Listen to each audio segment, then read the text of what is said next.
네, 오늘의 원포인트 레슨은 이제 3% 수익 내기인데요. 이제 사실은 이제 3% 수익 내기 같은 경우에는 지수가 이제 하락하거나 행보할 때 좀 유용하다라고 좀 말씀드리고요.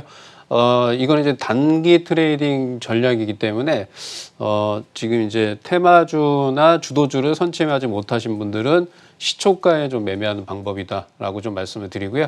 그래서 첫 번째로는 이제 3% 수익 내기이긴 하지만 지금 상승장이기 때문에 이제 이슈에 따른 테마 업종이나 테마 업종의 선침에 대한 부분을 좀 먼저 말씀드리고 후반부에 3% 수익 내기에 대한 부분을 말씀을 드리겠습니다. 네, 이슈를 보시게 되면 이제 제일 중요한 게 이런 이슈를 좀 보셔야 됩니다. 이 이슈를 봐야 어떤 이슈에 의해서 어떤 업종, 그 다음에 그 업종 내에서 대장주가 뭔지를 우리가 파악할 수 있기 때문에 좀 보셔야 되는데, 첫 번째로 G7 정상회담이 6월 10일 날 열린다. 그래서 증시 일정을 꼼꼼히 보셔야 됩니다. 그 다음에 이제 코로나19 백신 치료제 관련해서 6월 14일 날 신풍제약이 피라믹스 임상 2상에 대한 뉴스가 이제 예전에 나왔던 것들입니다. 그래서 이런 거를 좀 꼼꼼하게 보셨으면 신풍제약의 파라믹스 치료제가 임상 2상을 6월 14일 날 그 얘기가 나올 수 있겠구나 하면서, 보통 이제 이렇게 날짜가 6월 14일이 이렇게 정해지면요, 보통 한 일주일 전, 일주일 전에 이런 재료에 의해서 주가가 상승할 가능성이 높다, 이런 거를 좀 파악을 하셔갖고 좀 매매를 하시는, 그래서 꼭 이렇게 6월 증시의 각각 일정에 대한 부분을 좀 이렇게 체크를 해보셔야 됩니다. 자, 한번 좀 보겠습니다. 자, 이거는 이제 실질적으로 이제 신풍제약을 제가 이제 6월 14일 날 피라믹스 임상 2상에 대한 부분, 이 임상, 보통 이제 임상을 2상, 3상을 하고 시판을 하는데, 피라믹스 같은 경우에는 임상 2상 다음에 식약청의 허가를 받아서 긴급 시판할 가능성이 상당히 높다라는 관점에서 그러면 6월 14일이라는 날짜를 우리가 확인을 했기 때문에 이 신풍제약의 흐름입니다. 신풍제약을 이제 저희가 여기서 이 재료에 의해서 급등하기 전에, 상한가 출현하기 전에, 그죠? 모아놨죠. 그래서 이렇게 이제 상한가가 출현하니까 이제 제가 6월 5일 날 매수를 했습니다. 그죠? 이렇게 매수를 했는데, 이거를 보여드린 이유는 이렇게 증시 일정에 대한 부분을 좀 보시고, 이게 정말 이 재료에 의해서 주가가 상승할 수 있는지를 선침의 관점입니다. 그래서 이렇게 보시면 6월 5일인데 14일이니까 약 9일 전에 좀 매수를 했죠. 그리고 나서 급등하는 흐름이 좀 나왔습니다. 그래서 이렇게 선침해하는 방법을 좀 말씀을 드렸고요. 자, 그 다음에 좀 보겠습니다. 자, 그 다음에 통화정책, BOJ의 통화정책회의가 6월 15일 날 있고요. 그 다음에 BOE의 통화정책회의가 6월 18일 날 있습니다. 자, 우리가 보면 통화정책회의를 한다라고 하면 그냥 어렵게 생각할 건 없고요. 쉽게 생각하시면 됩니다. 그러니까 뭐 경기부양책을 발표할 가능성이 높겠죠. 그죠? 자, 경기부양책을, 부양책을 발표한다. 자, 경기부양책을 발표를 한다라고 하면 분명히 시중에 유동성이 풍부해지겠죠. 자, 시중의 유동성, 그러니까 시중에 돈이 이제 많아진다. 그럼 이 시중의 유동성이, 돈이 많아지기 때문에 이 투자처를 찾아갑니다. 우리가 이제 그 경기가 안 좋을 때는 안전자산에 투자, 국채라든가 금에 투자를 하는데, 이 시중에 넘쳐나는 돈을 투자할 곳을 찾죠. 근데 이제 은행에 넣으면 실질적으로 마이너스 금리이기 때문에 은행에 넣지는 않습니다. 그래서 지금같이 증시가 이렇게 상승하게 되면 이렇게 이제 통화정책을 통해서 시중의 풍부한 유동성이 증시에 유입이 되고, 이 증시에 유입된 돈은 유동성 장세, 우리가 2007년도, 2008년도에 그 유동성 장세를 경험해봤죠. 그래서 이러한 그 통화정책회의에서 추가적인 경기부양책이 나오면 유동성 장세입니다. 그러니까 무조건 뭐 기업의 실적이나 이런 것보다는 돈의 힘에 의해서 주가가 상승할 가능성이 높다. 그래서 15일과 18일도 통화정책회의에 대한 부분이 있기 때문에 이런 부분. 그래서 당분간은 지수가 뭐 조정이 들어올 가능성보다는 이런 이슈에 의해서 고가권에서 추가 상승하든가 뭐 크게 빠지지 않는 선에서 횡보할 가능성이 좀 높다. 뭐 이렇게 좀 말씀을 드리겠습니다. 자, 그다음에 이제 가장 중요한 이슈입니다. 이번 주에 왜 그 바이오나 제약주들이 상승을 했냐? 제약주 같은 경우에는 제약주 같은 경우에는 이제 수도권을 중심으로 해서 코로나19 환자가 늘어났죠. 코로나 환자가 늘어나면서 제2의 유행 가능성 때문에 제약주가 좀 움직였습니다. 그리고 바이오주들의 상승은 사실은 바이오주의 상승은 실질적으로 바이오주들은 이제 지속적으로 시장이 상승하는 데 비해서 많이 소외됐었습니다. 근데 미국의 암 연구회의, 그죠? 이게 날짜가 이제 정해졌죠. 6월 22일입니다. 자, 그러면 우리가 왜 바이오나 제약주들이 상승했는지 이제 아셨죠? 제약주들은 코로나19 확산에 따라서 주가가 상승을 했고요. 그리고 신풍제약처럼 개별 종목의 임상에 대한 뭐 임상 1보다는 임상 2상, 그다음에 결과 발표에 대한 이러한 호재가 있게 되면서 테마가 좀 형성이 됐다라고 좀 말씀드리고요. 바이오주 같은 경우에는 6월 22일 날 미국의 암학회에 참석하는 기업들, 참석하는 기업들이 이 테마가 형성이 됐다라고 좀 보시면 되고요. 참여 기업으로는 이제 HLB, 유한양행 외 기타 다수의 기업들이 있습니다. 그렇지만 지금 보시면 여기서 되게 중요한 거는 날짜죠. 6월 22일 날 미국의 암 회의가 열린다는 겁니다. 그러면 이 기간 동안은 재료가 있기 때문에 바이오 섹터들은 지속적으로 상승할 가능성이 좀 높다라고 좀 말씀을 드리는데요. 근데 거기서 이제 유의하셔야 될 게 모든 주식들이 다 올라가지는 않고요. 특히 이제 이 암 학회에 참여하는 기업 중에서 어떠한 이제 라이센스 아웃 계약을 체결한다거나 임상 1보다는 임상 2, 그 다음에 임상에 대한 긍정적인 뉴스나 발표를 하는 기업들이 크게 상승할 가능성이 높기 때문에 그런 기업들을 여러분들이 찾으셔야 됩니다. 자, 한번 좀 보겠습니다.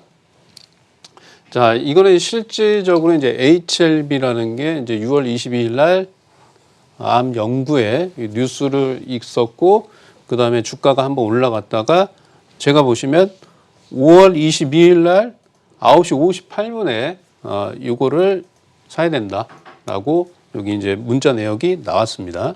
104,200원. 이거를 왜 샀냐?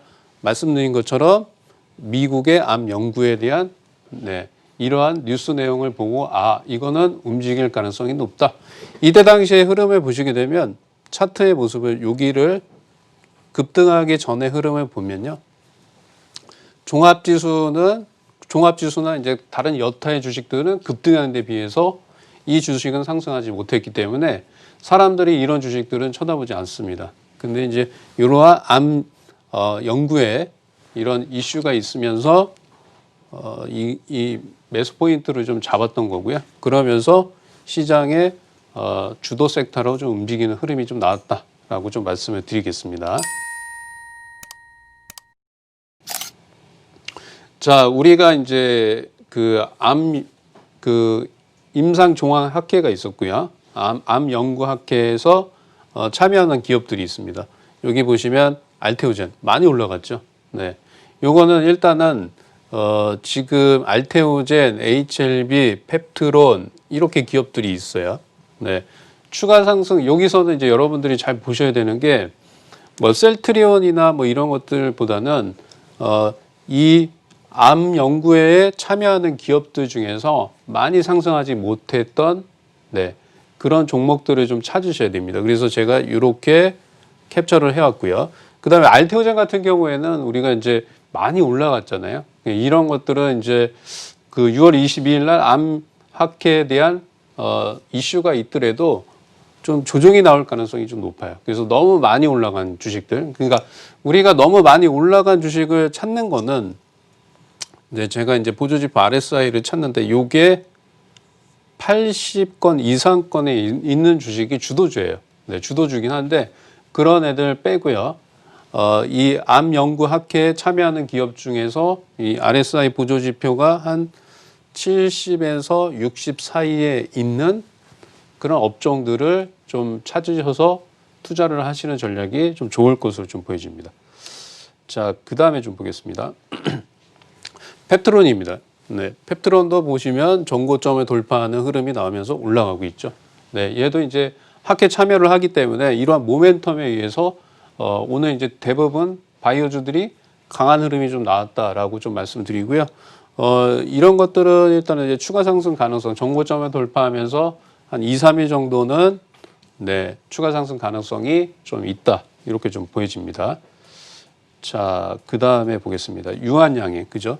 유한양행도 이 보시면 암학회에서 면역 항암제 전임상 결과를 발표하겠다. 네, 5월 15일 날 이런 뉴스가 좀 나왔죠. 그러면서 급등하는 흐름이 좀 나왔습니다. 그러니까 이렇게 시장의 일정에 대한 부분은 미리 선점을 하셔갖고 선침해를 하셔야 돼요. 지금은 어떠한 이슈에 의해서 이 공부를 안 하시고 쫓아가는 매매는 그냥 단타 트레이딩을 하시면 되고요. 지금 상승장이기 때문에 이러한 뉴스라든가 공부를 좀 많이 하시면서 이슈화가 될 수 있고 테마가 형성될 수 있고 그다음에 그 테마가 형성이 되면 어떤 주식이 대장이 될 수 있는지 이런 것들을 선침해할 수 있는 그런 것들을 좀 공부를 하셔야 됩니다. 자, 그 다음에 보겠습니다. 이거 보시면 이것도 이제 한번 이렇게 올라왔죠. 예, 이렇게 이제 급등했다가 네, 여기서 이제 암학회에서 발표하겠다라고 해서 시가가 떠서 올라갔지만 횡보해요. 그죠? 급등한 이후에 횡보했다가 2차 상승합니다. 네, 이게 이제 5월 18일이죠. 예. 암학회에 참여해서 발표하겠다. 이 재료가 한번 있었는데 다시 한번 부각이 되면서 상승하는 모습이 나오고 있습니다. 그래서 다음에는 이제 또 이제 머릿속에 기억을 하시면 됩니다. 그러니까 우리가 보통 5월 달에 보통 이제 5월 달에 암학회가 열리는데요. 요번에는 이제 코로나19 때문에 6월 22일로 이렇게 좀 딜레이가 됐습니다. 그래서 알테오젠 같은 경우도 보시면 유방암 치료제 국내 일상 결과 발표를 한다. 종양학회는 이제 5월 22일 날 있었고요. 그 다음에 5월 29일 날 있었습니다. 그 다음에 암학회는 6월 22일 날 있습니다. 그래서 5월 달에는 종양학회가 있었고 6월 22일 날은 암학회가 있을 거기 때문에 이런 이슈가 바이오주의 추가 상승을 이끌었다. 이렇게 보시면 될 것으로 좀 보여집니다. 자, 그 다음에 보겠습니다. 알테오젠 같은 경우도 이렇게 엄청나게 좀 주가가 올라갔죠. 올라갔다가 나왔는데 얘는 이제 제가 봤을 적에는 개인적으로 암학회 참석에 대한 부분, 그 다음에 발표에 대한 부분이 나오더라도 분할 매도입니다. 나오기 전에도 분할 매도 관점이에요. 왜냐하면 이제 주가가 이제 10만 원에서 거의 2배 가까이 좀 올라왔고 이미 재료가 좀 노출이 됐기 때문에 이런 주식들은 이제 6월 22일 날까지 끌고 가기에는 좀 상당히 부담스럽기 때문에 단기적으로 차익 실현 하시는 전략이 좀 좋을 것 같고요. 이렇게 이제 미리 올라간 주식들은 단기적으로 좀 매도하는 전략이 좋을 것으로 좀 보여집니다. 자, 그 다음에 보겠습니다. 시장을 분석을 하는 건데요. 지금 보시면 이제 코스닥 지수인데 우리가 이제 3월 달에 엄청나게 좀 빠졌죠. 그때는 저점이 어딘지 모르고 주가가 지속적으로 빠졌는데 코스닥 같은 경우에는 이제 계속 올라갔습니다. 지금 그리고 5월 달부터 RSI 70건이 올라왔고 6월 달에 다시 한번 좀 올라오면서 주가가 계속 상승하죠. 제가 봤을 적에는 이제 코스닥은 잠깐 조정이 나왔긴 하지만 이제 유동성 장세로 가고 있다. 그러니까 뭐 기업들의 실적이나 뭐 코로나19에 대한 그다음에 미국의 경제활동 재개에 대한 부분은 이미 주가에 다 반영이 됐습니다. 그러면서 이 고가권에서 이제 수급이 변하고 있죠. 이 저점권에서는 외국인하고 기관들이 엄청나게 팔았습니다. 우리가 이제 시간이 좀 지나니까 우리가 이제 코로나19 때문에 3월 달에 외국인과 기관들이 엄청나게 주식을 팔았죠. 팔았는데 최저점에 팔았습니다. 그리고 개인들은 주식을 샀고 이제 꼭대기에서 다시 한번 이제 손바뀜이 일어나고 있죠. 외국인이나 기관 투자, 특히 이제 기관 투자자들이 주식을 사고 있습니다. 그래서 향후에는 이제 단기적으로 저는 이제 뭐 780포인트까지는 상승할 수 있긴 하지만 여기서 추가적으로 지수가 안 빠지기 위해서는 이제 양매수, 외국인과 기관들이 양매수가 들어오는지를 한번 좀 보셔야 될 것으로 보여집니다. 자, 그 다음에는 이제 요게 좀 되게 중요합니다. 제가 이제 이슈인데 5G입니다. 5G. 5G가 못 올라갔어요. 그죠? 5G를 왜 보셔야 되냐면 코로나19 때문에 잠깐 수요가 감소됐습니다. 이게 늘어난 게 아니고 이제 감소가 됐다가 다시 한번 늘어나고 있고요. 그 다음에 이 5G 쪽은 보시게 되면 미국, 중국, 일본이 경기 활성화로 5G 이 5G 쪽에 투자를 활성화를 합니다. 예, 그래서 제가 봤을 적에는 이 5G가 지금 지수가 이렇게 많이 올라왔는데도 불구하고 소외되는 업종이에요. 소외됐는데 왜 소외됐는지 말씀을 좀 드릴게요. 그리고 주식 시장에서 저는 이제 제 개인적으로 2차 전지 쪽이 성장성이 가장 큽니다. 2025년까지 성장성이 있고요. 그 다음으로 성장성이 제일 큰 업종은 5G인데 2023년까지는 지속적으로 성장할 수 있다라고 좀 말씀을 드리고요. 자, 대표적으로 이제 KMW입니다. 이제 주가가 올라왔는데 이제 못 가고 있죠. 왜 못 갔는지 한번 좀 보겠습니다. 자, KMW의 이 실적인데요. 보시게 되면 1분기 실적이 지금 1,400억 정도, 그래서 20%인데 2분기에 실적이 안 좋아졌죠. 그죠? 14% 예, 감소가 좀 됐습니다. 그래서 3분기, 4분기, 특히 4분기에는 300% 이상의 매출액이 증가가 되고 있죠. 그래서 5G 쪽에서의 뭐 주가가 상승하지 못했던 부분은 단기적, 일시적으로 2분기 실적이 악화가 되면서 주가가 좀 빠졌고요. 그 다음에 3분기, 4분기에는 매출액이 무려 300% 정도 늘어날 것으로 좀 보여집니다. 그래서 단기적으로 봤을 적에는 뭐 오이솔루션이나 KMW 뭐 이런 섹터들, 네, 이런 섹터들을 좀 관심 있게 좀 보시는 전략이 좀 중요할 것으로 좀 보여집니다. 자, 그 다음에는 이제 뭐 3% 수익 내기인데 요거는 빨리 제가 좀 하겠습니다. 시초가가 3에서 8% 이제 시작하고 정배열이고 이 거래량이 풍부한 주식, 이런 주식들을 보셔야 되는데 보게 되면 이제 제가 캡처한 내용입니다. 6월 1일부터 6월 8일까지 요거에 따라서 매매한 내역인데요.